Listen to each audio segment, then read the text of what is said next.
First things I got first. A couple things to tell you. I love cars. That's only one of the things I love in this then world. Then comes them broads. That's another thing I love in this world. The Benz. Que bom que você veio. Nós estamos aqui hoje apresentando conceitos básicos em relação do grande problema que o ser humano tem de administrar essa avalanche de dados que todo momento nós recebemos, ou através da internet, através de e-mails, através de correspondências, jornais, revista, televisão e assim por diante. Portanto, a estratégia que eu queria apresentá-los seria em cima da pirâmide do conhecimento. Essa pirâmide de conhecimento, ela analisa desde a camada mais básica, que é a camada de dados, uma camada enorme, e vai caminhando cada vez mais em níveis mais abstratos. E hoje eu queria apresentar para vocês que estratégia que nós devemos ter para que a gente possa não ficar inundados de dados, ficarmos nessa maré e, sei lá, a falecer de tanto dados que a gente é bombardeado, né? E através da tecnologia e através de uma conscientização maior de como podemos safar disso, eu vou contar com base em quatro histórias envolvendo dados de jogos. Pelo fato que eu achei muito interessante que por uma única palavra nós temos dois significados distintos: o dado de jogo e o dado meramente de informação, conhecimento e assim por diante. Portanto, através de dados é que eu vou contar as quatro histórias envolvendo dados, informação, conhecimento e sabedoria. Acho que vão ser quatro histórias interessantes para que vocês possam ver esses conceitos não de uma forma abstrata, mas de uma forma bem mais prática e efetiva para o dia a dia de vocês. Então, como que a gente relaciona o primeiro elemento em relação a dado, a base da pirâmide? Vamos imaginar a seguinte situação: se nós tivéssemos de repente aqui em nosso ambiente um marciano caindo do céu, como que vocês colocariam a representação de dado em relação a dados de jogo com dado de efetivamente dado e informação e assim por diante, né? Como que você responderia a essa pergunta? Bem, primeira coisa que o marciano deveria estar nos questionando é: puxa vida, esses terráqueos são realmente malucos, porque usam para uma única palavra tanto esse objeto de jogo quanto também o dado em relação à informação. Então, a gente precisa categorizar melhor o que vem a ser um e outro objeto. Dados. Então, vamos dar uma olhada melhor em cada um desses elementos. Bem, se a gente pensar como que a gente poderia definir para um marciano a respeito de como seria os dados, nós poderíamos estar categorizando o quê? Um quadrado? Não, né? Porque é um objeto tridimensional. Portanto, se é um objeto tridimensional, seria um cubo, né? Então, esse já é um grande diferencial em relação às duas palavras que nós utilizamos. Outro item interessante em relação a esse objeto e ao dado de informação é de que um é estritamente concreto e o outro é abstrato. A gente não consegue pegar um dado de informação. Eu não conseguiria pegar, por exemplo, o dado do seu nome ou o dado de suas características pessoais e assim por diante, né? Então, dado concreto e abstrato. Outro ponto que a gente poderia considerar seria, por exemplo, a composição desse material, né? Alguns deles são feitos de quê? plástico, marfim. Os elefantes não gostam muito, né? Mas outro elemento que poderia ser feito, e até é apresentado por pesquisadores, de que a grande maioria dos dados que foram captados na pré-história detectaram que eram dados de ossos de animais. Então, esses ossos com aspecto cúbico, né, um cúbico meio irregular, né, eu vou até mostrar para vocês uma dessas imagens, que o pessoal na pré-história já brincava com esse conceito de dado de jogo. Outro ponto importante desse dado é até uma expressão que se usava no Império Romano, que era vamos jogar os dados, no sentido de que o quanto que isso poderia impactar numa possível vitória ao dominar um país, dominar uma região e assim por diante. Outra coisa importante dos dados é o quê? Eles são ótimos geradores de números randômicos. Uma outra característica importante dos dados é que eles são usados em jogos.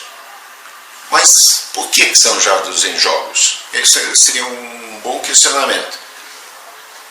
O que vocês acham em relação a isso?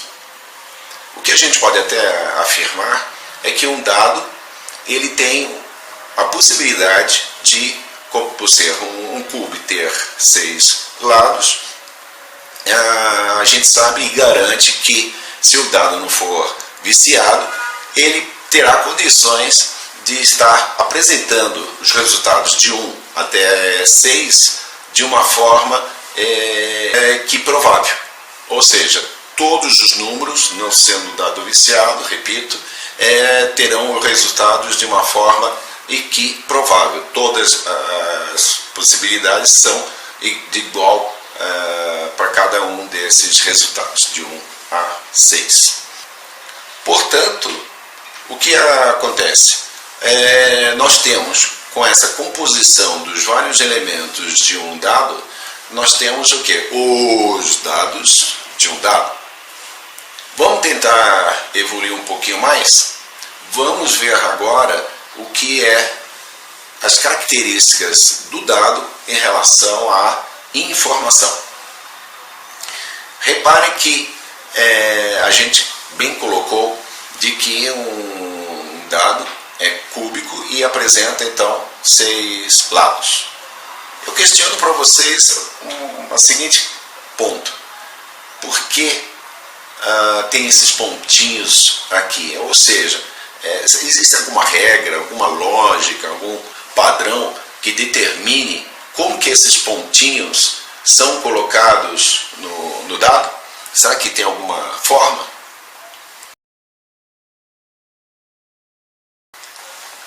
Se a gente constatar num simples dicionário o que é um dado, a gente vai ver o que a gente já viu anteriormente.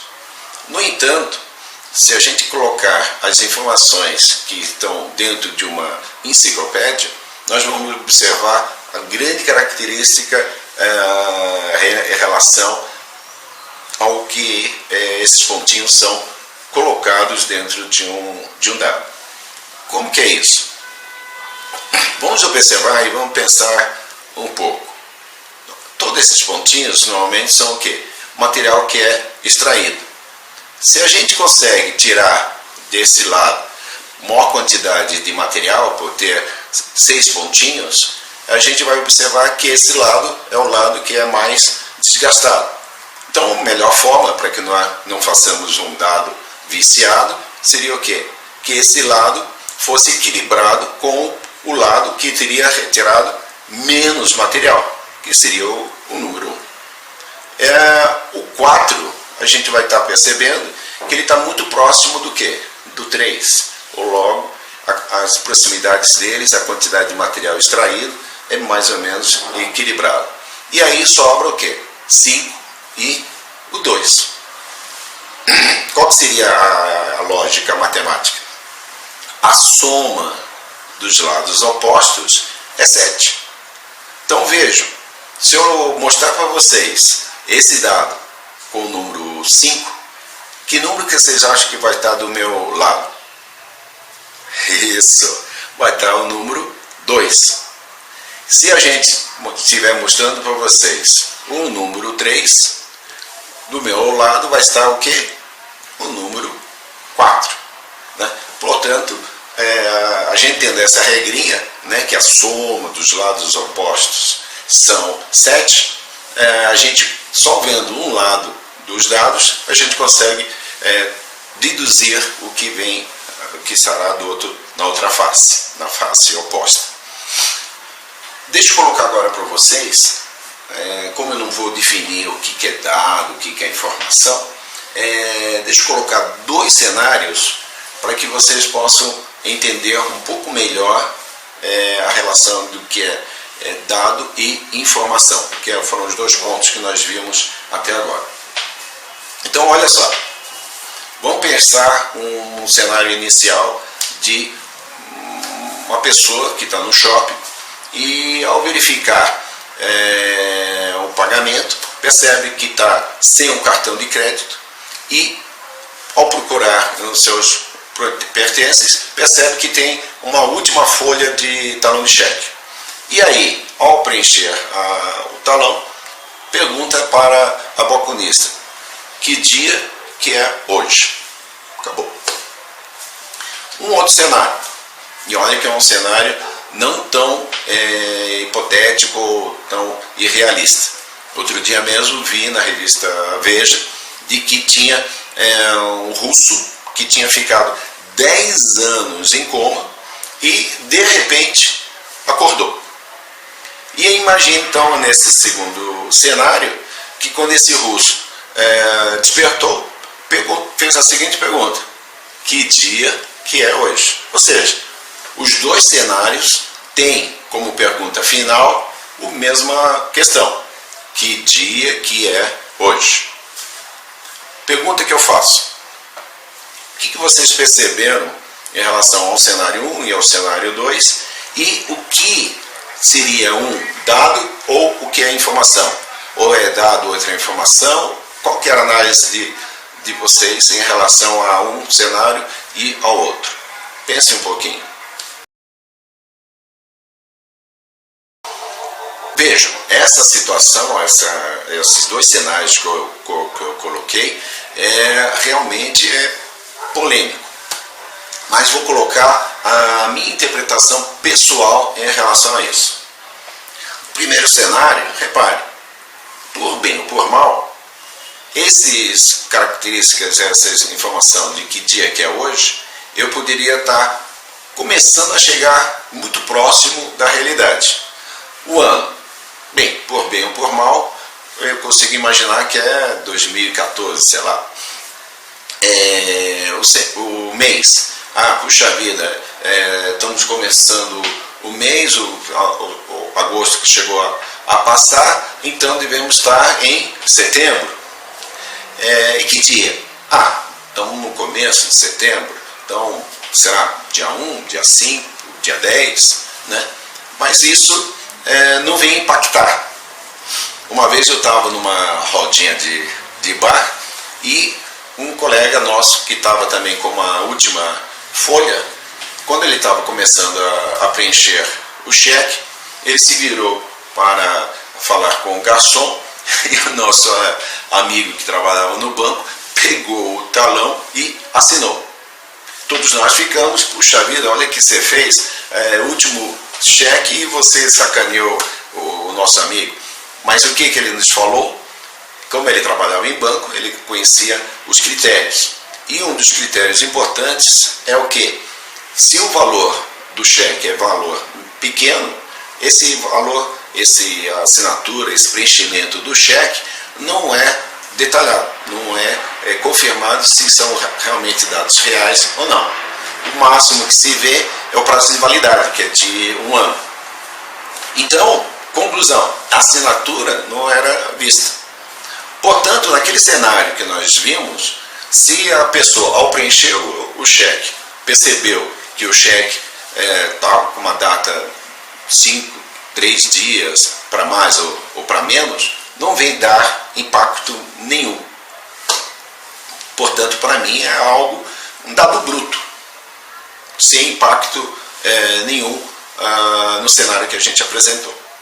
No entanto, o nosso amigo russo, que ficou lá 10 anos em coma, quando ele começa a despertar e vem a questionar que dia que é hoje, a coisa que é mais importante para ele não é nem sequer dia e mês, é o quê? O ano. Por quê?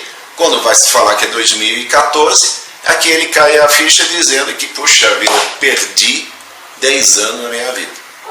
Aí sim que isso terá um valor significativo para ele, e isso não é um mero dado, e terá algo mais significativo, que é o que?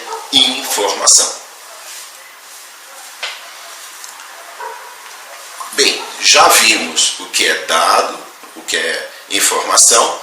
Vamos agora entrar num outro nível que também lhe contarei uma história em relação aos dados. Bem, agora estamos aqui com 2 dados. E normalmente, no jogo tipo War ou qualquer outro jogo que se jogue de dados, o que a gente percebe é que a estratégia para se jogar os dados é o quê? Se joga em cima de uma mesa, de alguma superfície plana, e o que a gente vai fazer, vamos supor que aqui esse seja o resultado apresentado, o que a gente faz? Soma esses lados. Aqui do jeito que está, nós estaríamos com o quê? Com 4 e com 1, resultado 5. Então, o resultado que é apresentado na parte exposta para cima, a gente soma. Deixa eu então fazer uma perguntinha para você.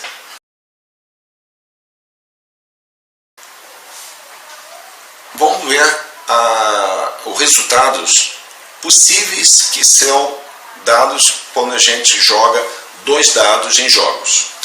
Como vocês observaram, a gente soma. Então, o menor resultado, o que vocês acham?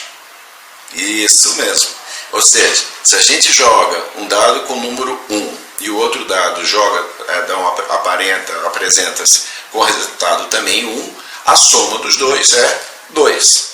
Então, teremos como resultado menor 2. Agora, se a gente pegar esses dados, jogarmos, qual que seria o maior resultado apresentado? Isso, 6 e 6. Portanto, se a gente somar esses 2 dados, nós teremos o quê? 12. Bem, então, até agora entendemos a regra do jogo. Menor resultado, 2. E maior resultado, os 12 de 6 com os 6. Pergunto agora a seguinte questão.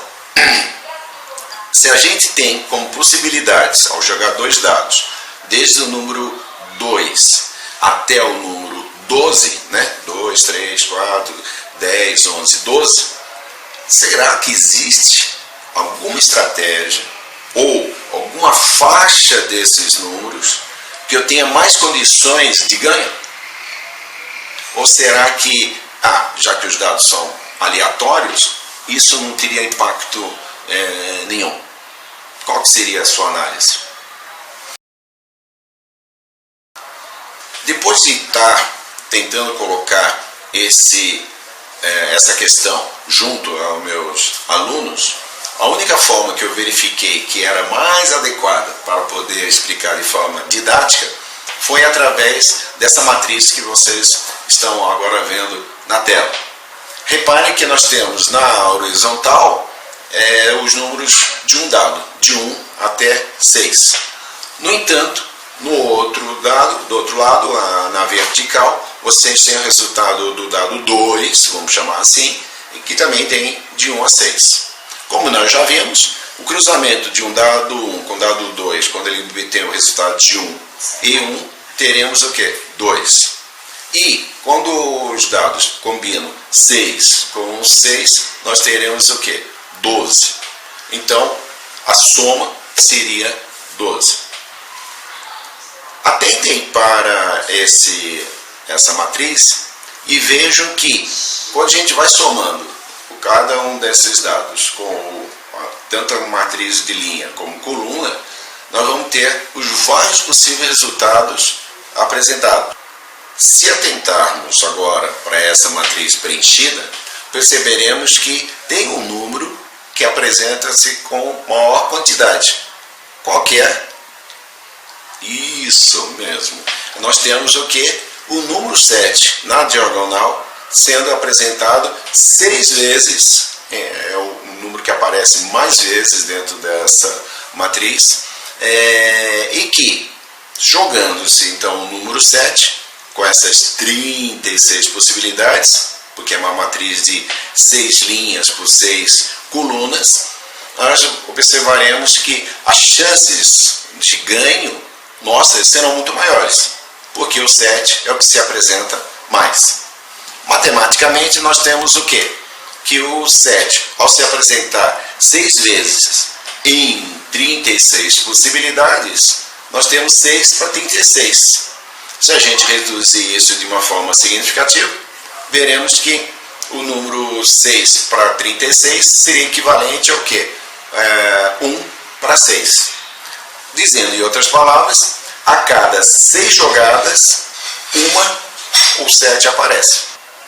Outro ponto interessante dessa matriz é, se nós colocarmos em forma de gráfico, perceberemos que ela tem um formato de um sino praticamente. Matematicamente seria a curva de Gauss, ou até chamado em estatística, por ser uma curva muito normal de ocorrer, a tal dita curva normal. Essa curva normal, se nós atentarmos, verificaremos que se jogarmos de 2 a 12 entre amigos uma faixa ao redor do 7, como a curva é onde que se apresenta o seu maior ápice, nós teremos muito mais chances de ganho do que se os nossos amigos jogarem por resultados extremos. Ótimo!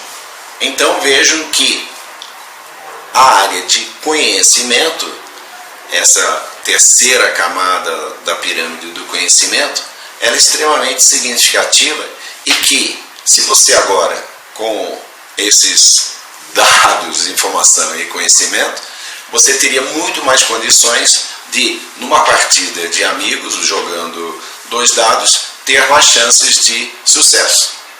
Esse que é, basicamente, a estratégia que é definida como a era do conhecimento. A civilização humana praticamente já passou por 3 eras importantes, 3 eras estratégicas. A primeira era, que são as 3 ondas, a primeira onda era a onda o quê? Agrícola, ou seja, quem tinha grandes extensões de terra era o rei, literalmente o rei. Depois nós avançamos para um modelo onde quem tinha condições de ter uma estratégia de produção em linha em grandes quantidades, o caso mais típico é o do Ford, que ele conseguiu transformar carros que eram antigamente produzidos de uma forma artesanal, ele conseguiu, com a estratégia de linha de produção, produzir vários carros, centenas de carros por dia, reduzindo o custo e fazendo uma enorme fortuna. A linha de produção veio a revolucionar. Então, quem tinha poder era quem realmente tinha condições de estar montando uma linha de produção, reduzindo os custos e fazendo um produto chegar na população a um custo extremamente baixo. Hoje nós vivemos o quê? A era do conhecimento. A era do conhecimento é uma era que, vejam, um Bill Gates da vida, o que ele nos vende em termos de sistema operacional? Vende bits, bytes, e isso ele vai ter condições de estar colocando no mercado a um custo extremamente baixo, mas todo o investimento que ele fez de desenvolvimento junto à sua equipe está sendo diluído ao longo de toda a venda que ele consegue com a venda dos sistemas operacionais. Portanto, hoje, quem tem conhecimento tem poder. O conhecimento é significativo, é a moeda dos dias atuais. Eu até acho que, na verdade, a gente já está indo para uma outra era, que é a era que eu chamaria de conectividade, de como a internet e as redes estão tão interligadas que hoje o ser humano consegue ter uma grande força interligando e se interagindo a tais redes sociais, permitindo a interação e inteligência coletiva tão defendida por Pierre Levy. Vamos agora colocar o último item da nossa pirâmide do conhecimento. É o que? Sabedoria. A sabedoria eu vou estar aplicando, o Mr. M era para vir hoje aqui, mas infelizmente não veio a estar junto a nós. Então eu vou ter que me virar como Mr. M. Então eu vou fazer uma mágica para você. Repare, nós estamos com duas caixinhas, uma se fecha a outra. Vou tentar não fazer nenhum corte para vocês não dizerem que eu sacaneei. E vou apresentar para vocês dados que não são viciados, lhe garanto. E vejam que o resultado foi 1 e 2. Eu vou fechar essa caixinha mágica, né? E vou dar duas batidas secas. Ao fazermos isso, antes de eu estar abrindo, eu posso estar verificando que os números que devem estar agora na caixinha deve ser o número 6 e o número 5. Vamos ver se acertamos? Então, vocês poderiam dizer, puxa, mas como será que ele conseguiu saber o resultado, mesmo não tendo enxergado o que havia ocorrido dentro da caixinha mágica?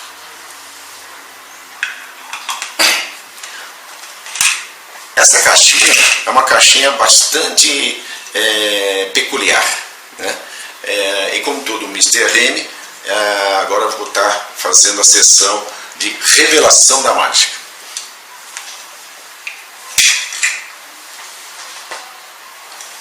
Primeiro ponto que a gente precisa observar nessas caixinhas é que elas são meio esquisitas, elas são meio abaloadas no meio, não são totalmente planas, tá certo? Conclusão, quando a gente fecha e faz o movimento dos dados, a tendência do dado é não passar pelo centro, pelo fato de ser justamente o lado mais estreito da caixinha. Então os dados giram ao redor. Na primeira batida, ele giraria 90 graus. E na segunda batida seca, mais 90 graus. Logo, como a gente já sabe da pirâmide de informação, de que tinha a regra matemática, de que a composição dos dados, a soma dos lados opostos é 7. Se eu tenho a informação da parte superior dos dados, o número 1 e o número 2, fazendo a regrinha dos 7, eu chego à conclusão lógica de que depois das duas batidas, os dois dados viraram e o resultado teria que ser a diferença de 7 para os números que estavam ali sendo apresentados inicialmente. Vamos analisar agora essa situação. Se eu tivesse feito essa mesma mágica numa tribo indígena, era bem provável que eles falariam que ou eles me elegeriam como pajé, ou até poderiam estar imaginando o quê? Que eu teria uma visão de raio-x, conseguindo enxergar através da caixinha, que eu conseguia prever o futuro que a minha sensibilidade da minha mão era tão alta que eu conseguia detectar os furinhos dentro dos dados, quer dizer, várias hipóteses malucas, né? E por causa disso que eu nunca defino para meus alunos o que é dado, informação, conhecimento e sabedoria. Porque a cada estágio ou a cada entendimento humano as coisas vão mudando. Outro ponto interessante da sabedoria é de que há uma passagem bíblica que realmente me impactou. É o rei Salomão. Ele, com apenas 12 anos, ele tinha uma tal relação com o Deus judeu, Jeová, que Jeová chegou para ele, se apresentou e disse: o que me pedires, eu lhe darei. Adivinha o que Salomão pediu? Isso mesmo, pediu sabedoria. E recebendo a sabedoria de Deus, de Jeová, ele conseguiu ser um dos homens mais ricos da época. Alunos atuais de Harvard, alunos de economia, tentaram fazer o seguinte comparação. Pegaram a riqueza do Bill Gates, já que o Bill Gates por 2 vezes conseguiu ser o homem mais rico atual na nossa civilização, e confrontaram enquanto o Salomão tinha conseguido para a época dele. Então eles pegaram os 2 cenários, e tentaram fazer cálculos de inflação, quanto que era de riquezas que havia na época, quanto que o Bill Gates tinha atingido, e colocando esses 2 parâmetros, eles conseguiram chegar à conclusão de quem era efetivamente o homem mais rico. Adivinhem quem era? É isso mesmo. Salomão suplantou o próprio Bill Gates. Ninguém conseguiu até então suplantar o rei Salomão. A sabedoria, portanto, é um conceito extremamente complexo e que eu acho que as palavras seriam difíceis de estar abordando o entendimento maior do que viria a ser a sabedoria. Vamos agora fazer um grande resumo em relação aos 4 aspectos que vimos da pirâmide do conhecimento. Um ponto importante na camada de dados é o critério que a gente deva adotar ao navegar pela internet. Se estivermos somente navegando pela internet, um Facebook da vida, navegando somente entre sites para ver fofocas, ver informações aleatórias, né? Só navegando, né? O que acontece? A gente está o quê? Indo na camada puramente de dados brutos. E se você ficar tentando pegar tudo que existe de dados na internet ou no mundo, você vai ficar louco. Então, o que é mais interessante é, com base nos seus objetivos, com base nas suas metas, com base onde que você quer chegar, você deve ser uma pessoa extremamente seletiva e extrair dessa camada de dados somente aquilo que venha ali em poder ajudar a caminhar cada vez mais para o teu foco e cada vez mais transformando dados em informação em conhecimento e finalmente em sabedoria. Como esse ponto foi um ponto que eu trabalhei bastante em relação à minha dissertação de mestrado, eu achei muito interessante que na minha pesquisa eu cheguei a achar até mesmo uma poesia. Essa poesia afirmava em relação à pirâmide do conhecimento a seguinte forma: que nós navegamos por oceanos de dados, mares de informação, rios de conhecimento e gotas de sabedoria. Outro ponto importante é em relação a essa camada de dados. Se a gente observar, na década de 50 a 60, havia 3 letras que permitiam identificar a área de tecnologia. Qual que seriam essas 3 letras? Lembram? Até existem empresas atuais que ainda usam essa sigla bendita. Isso, CPD, Centro de Processamento de Dados, ou seja, a camada mais básica da nossa pirâmide. Os dados, para essa época, eram muito importantes e só com computadores de grande porte, do tipo mainframe, é que havia condições de processar esse mundo de dados. E aí havia necessidade de você ter um centro de processamento desses dados. Os Estados Unidos, na década de 30, 40, estava vivendo um problema muito sério pelo fato que a ONU solicita que todos os países façam um censo a cada 10 anos. E os Estados Unidos, por ter uma população muito grande nessa época, e ainda,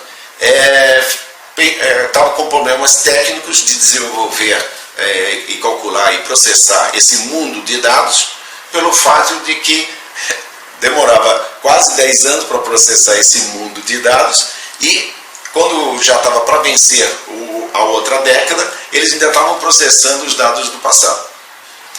Foi aí que eles pediram para a comunidade científica, comunidades acadêmicas e tal, uma solução que permitisse que eles conseguissem processar esses dados de uma forma muito mais rápida, mais lógica, mais eficiente em um curto espaço de tempo. Foi detectado, nesse momento, uma invenção que realmente veio a mudar a área da tecnologia.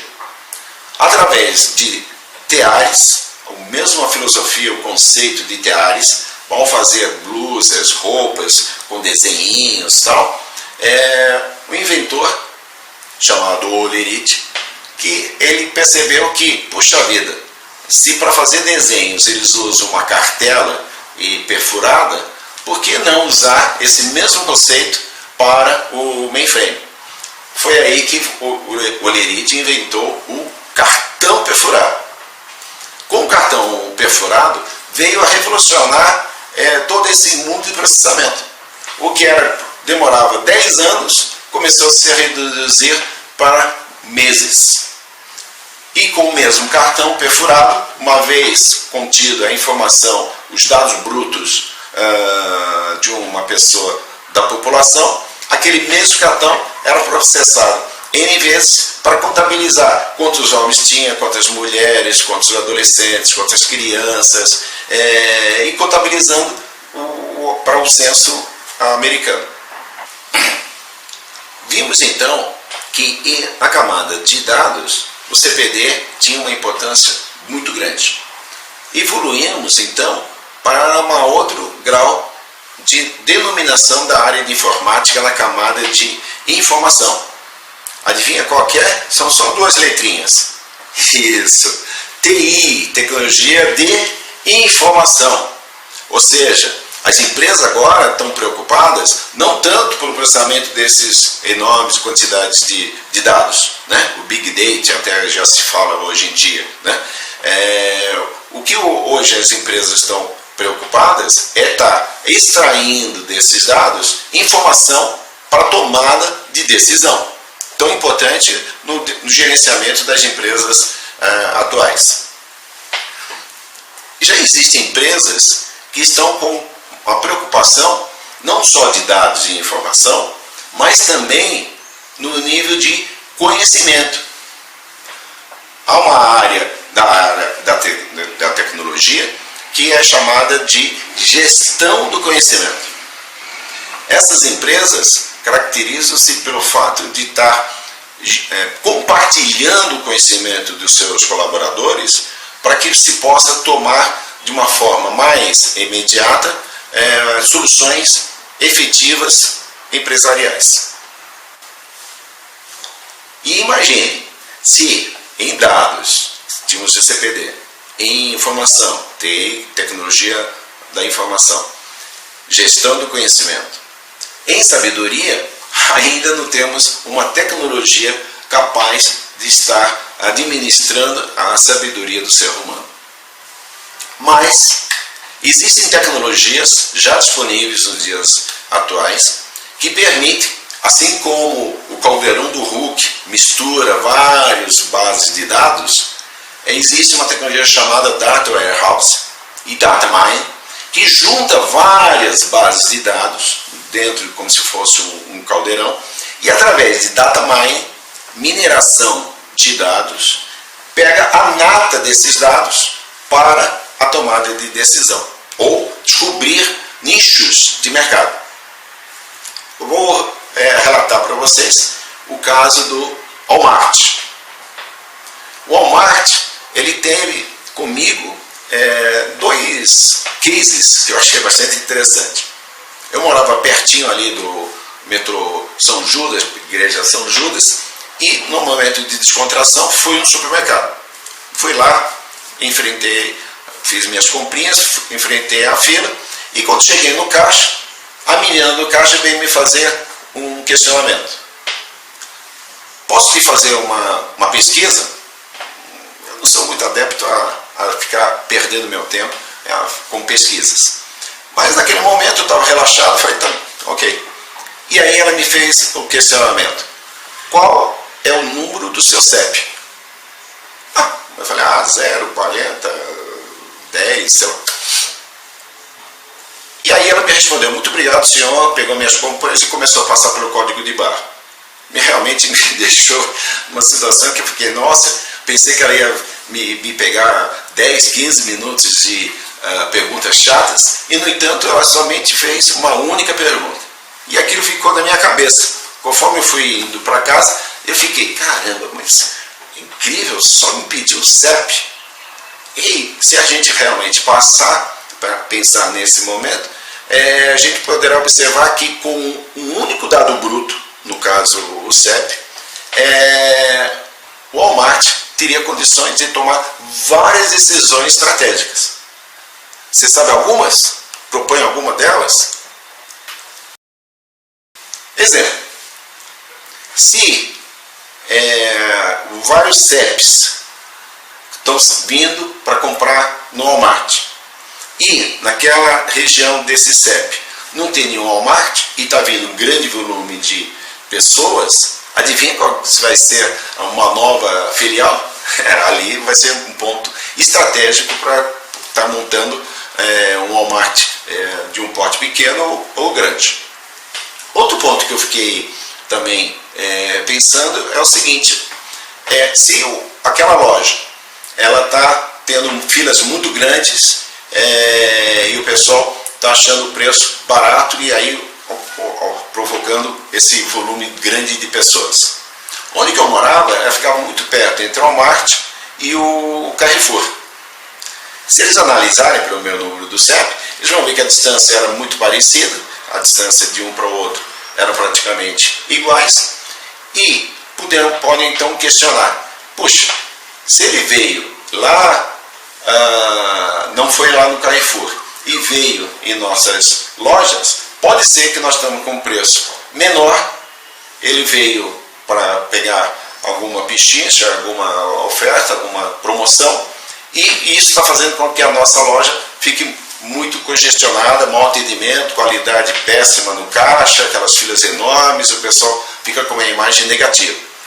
Então eu poderia até aumentar minha margem de lucro e permitir com que eu tivesse um atendimento de qualidade mais satisfatório para os meus clientes.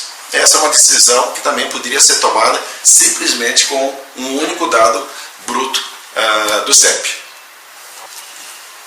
Outro ponto que é muito colocado no mundo acadêmico é um case que foi constatado no Walmart da seguinte forma. Eles pegaram então esses vários dados, colocaram como se fossem dentro de um caldeirão que eu chamo brincando de caldeirão do Hulk.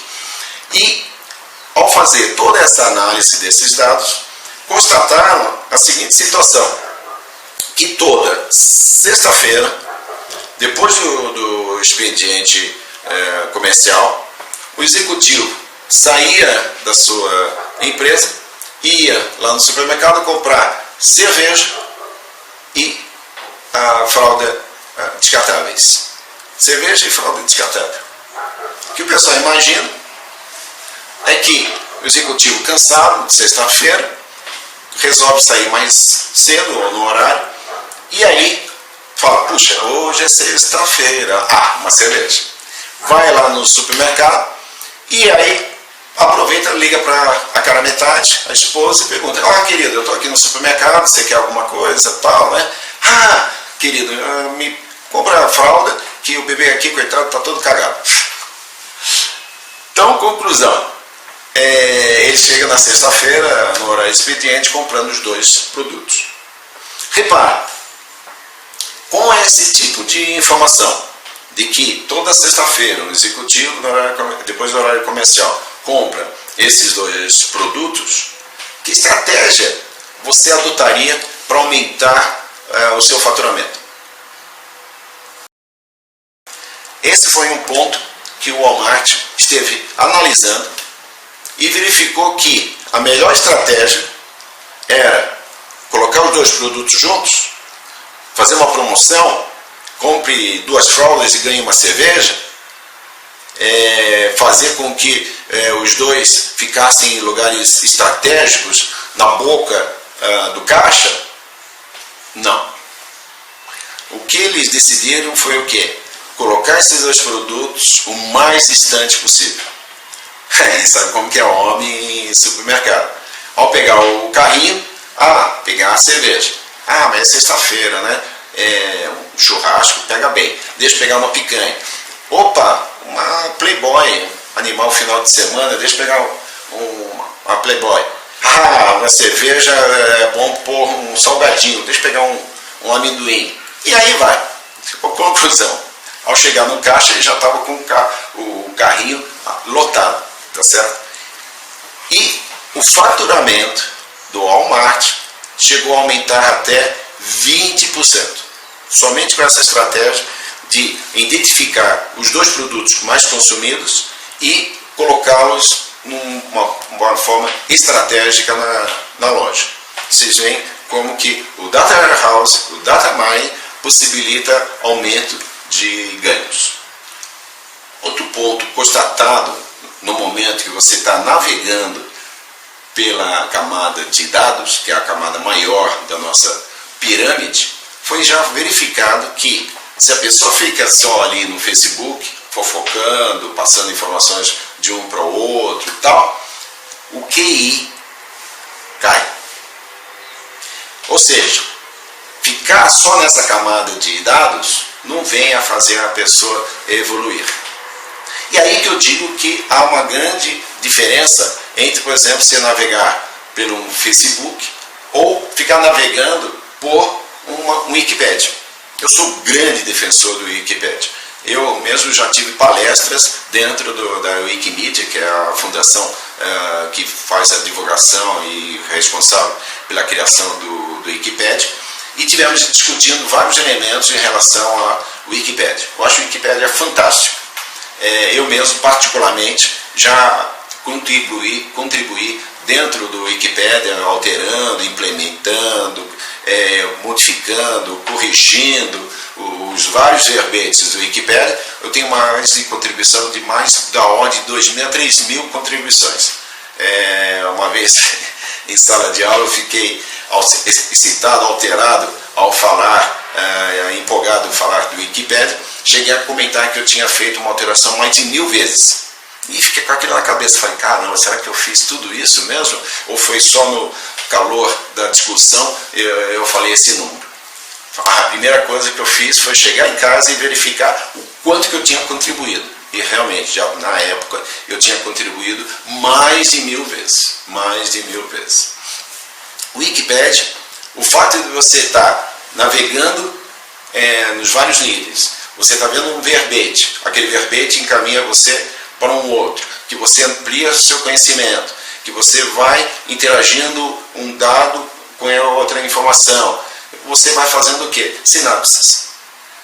Já foi constatado cientificamente que as mulheres, e olha, não é nada de machismo, nem não, nada, porque vocês vão perceber que eu vou defender rigorosamente as mulheres. Eu tenho uma filha mulher e defendo ela com unhas e dentes. As mulheres já foram provadas cientificamente que elas têm menos neurônios que nós homens. São menos inteligentes? Não, pelo contrário. Quando nós homens temos algum acidente cerebral, demoramos muito para poder recuperar e muitos não conseguem nem sequer recuperar. As mulheres não, elas têm uma facilidade de fazer a comunicação entre o hemisfério norte e o hemisfério sul, de tal forma que os dois lados dos hemisférios se comunicam de uma forma muito interativa. Ou seja, não é a quantidade de neurônios que faz uma pessoa ser mais inteligente ou não. O que provoca a inteligência é as sinapses. Ou seja, é como se a internet, o brilhantismo, a grande sacada da internet, não é a quantidade de computadores, mas sim a rede que interliga esses computadores. Os computadores seriam nossos neurônios e a rede seria as sinapses. Quando você interliga esses neurônios, quando você interliga esses computadores, você modifica. O teu cérebro é outro. Quando você começa a navegar pela internet, vendo e sendo mais seletivo, tentando aprimorar e interligando conhecimentos que você às vezes não tinha explorado de uma forma adequada, você modifica o teu cérebro. O que o teu cérebro era no início, volta a ser um outro cérebro em seguida. Portanto, a grande sacada da gente administrar esse mundo de dados é sermos seletivos e verificarmos quais são as nossas metas, quais são os nossos objetivos, quais são onde que queremos chegar e captar desses dados, não tudo, porque senão a gente ficaria maluco, mas captar desse mundo de dados aqueles elementos que vão ser importantes para a gente gerir conhecimento e criar novas ideias, novos projetos, novas formas de atender os nossos clientes, uma nova maneira de estar atuando em outro nível, uma outra camada junto ao nosso público-alvo. Então, como nós vimos em nossa apresentação da pirâmide do conhecimento, dados, informação, conhecimento e sabedoria, que todos esses elementos são interligados e que se nós tivermos uma filtragem, ser seletivo, nós vamos conseguir ter sucesso na forma de administrarmos todos esses elementos. Portanto, queria agradecer a atenção que vocês tiveram em estar nos assistindo no nosso vídeo e vocês podem acompanhar todos esses elementos ou uma discussão mais aprofundada disso em nosso site www.novainter.net. E também, sempre quando desejarem perguntar ou participar de qualquer elemento ali dentro do blog, estejam à vontade para que a gente possa interagir e estar se comunicando ainda da melhor forma possível. Agradeço a atenção e agradeço também pelo fato de ter tido essa oportunidade de estar falando com vocês sobre esse tema. Muito obrigado.